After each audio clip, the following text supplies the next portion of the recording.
havíem pensat que avui és la diada de la Catalunya Nord i fer algun poema, que ja és una cosa que ens agrada molt, i el company Pere ens llegirà un poema de Joan Cairol. Cairol. Gràcies. Companyes i companys, meridianes, meridians, bona tarda. Us llegiré un poema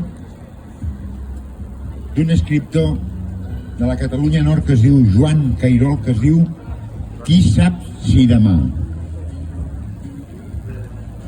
Ens van tallar la paraula, ens van lligar les mans, ens van ensenyar una faula per quan seríem més grans. D'una llengua de riquesa tan plena de mots pregons, passat la dira francesa, ens queden 4 cançons. Més qui sap si demà no tocaran campanes, campanades d'or i sang dintre d'aquest cor català.